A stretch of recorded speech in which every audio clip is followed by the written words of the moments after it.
شروع اللہ کے نام سے جو بڑا مہربان نہایت رحم والا ہے۔ حامیم، اس کتاب کا اتارا جانا خدائے غالب و دانا کی طرف سے ہے، جو گناہ بخشنے والا اور توبہ قبول کرنے والا اور سخت عذاب دینے والا اور صاحب کرم ہے۔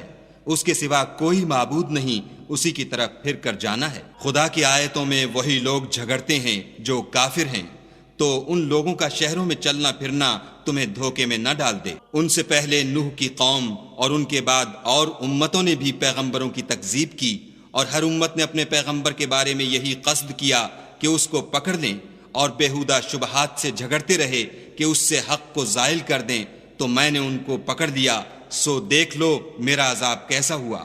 اور اسی طرح کافروں کے بارے میں بھی تمہارے پروردگار کی بات پوری ہو چکی ہے کہ وہ اہل دوزخ ہیں۔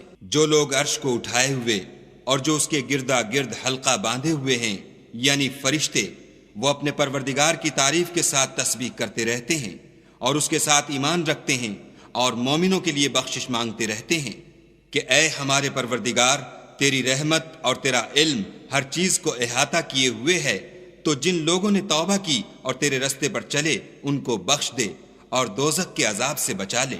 اے ہمارے پروردگار، ان کو ہمیشہ رہنے کی بہشتوں میں داخل کر جن کا تو نے ان سے وعدہ کیا ہے، اور جو ان کے باپ دادا اور ان کی بیویوں اور ان کی اولاد میں سے نیک ہوں ان کو بھی، بے شک تو غالب حکمت والا ہے۔ اور ان کو عذابوں سے بچائے رکھ، اور جس کو تو اس روز عذابوں سے بچا لے گا تو بے شک اس پر مہربانی فرمائی، اور یہی بڑی کامیابی ہے۔ جن لوگوں نے کفر کیا ان سے پکار کر کہہ دیا جائے گا کہ جب تم دنیا میں ایمان کی طرف بلائے جاتے تھے اور مانتے نہیں تھے تو خدا اس سے کہیں زیادہ بیزار ہوتا تھا جس قدر تم اپنے آپ سے بیزار ہو رہے ہو۔ وہ کہیں گے کہ اے ہمارے پروردگار، تو نے ہم کو 2 دفعہ بے جان کیا اور 2 دفعہ جان بخشی، ہم کو اپنے گناہوں کا اقرار ہے، تو کیا نکلنے کی کوئی سبیل ہے؟ یہ اس لیے کہ جب تنہا خدا کو پکارا جاتا تھا تو تم انکار کر دیتے تھے، اور اگر اس کے ساتھ شریک مقرر کیا جاتا تھا تو تسلیم کر لیتے تھے۔ تو حکم تو خدا ہی کا ہے جو سب سے اوپر اور سب سے بڑا ہے۔ وہی تو ہے جو تم کو اپنی نشانیاں دکھاتا ہے اور تم پر آسمان سے رزق اتارتا ہے، اور نصیحت تو وہی پکڑتا ہے جو اس کی طرف رجوع کرتا ہے۔ تو خدا کی عبادت کو خالص کر کر اسی کو پکارو، اگرچہ کافر برا ہی مانے۔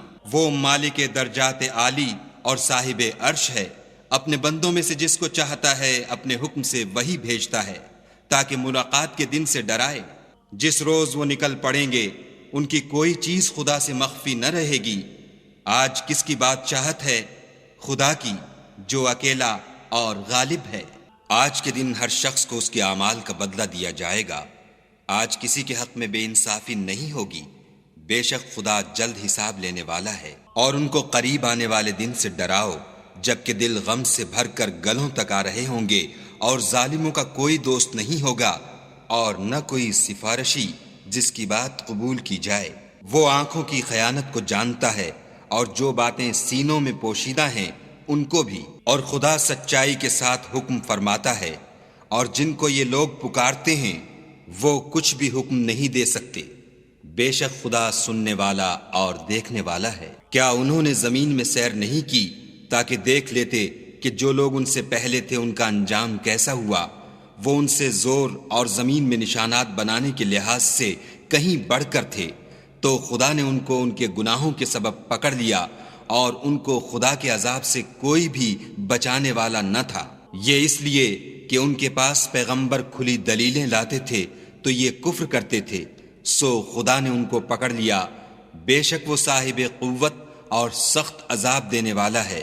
اور ہم نے موسیٰ کو اپنی نشانیاں اور دلیل روشن دے کر بھیجا، یعنی فرعون اور حامان اور قارون کی طرف، تو انہوں نے کہا کہ یہ تو جادوگر ہے، جھوٹا۔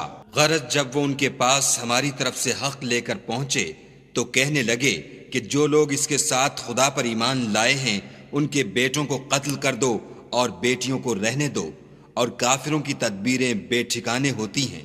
اور فرعون بولا کہ مجھے چھوڑو کہ موسیٰ کو قتل کر دوں اور وہ اپنے پروردگار کو بلا لے، مجھے ڈر ہے کہ وہ کہیں تمہارے دین کو نہ بدل دے یا ملک میں فساد نہ پیدا کر دے۔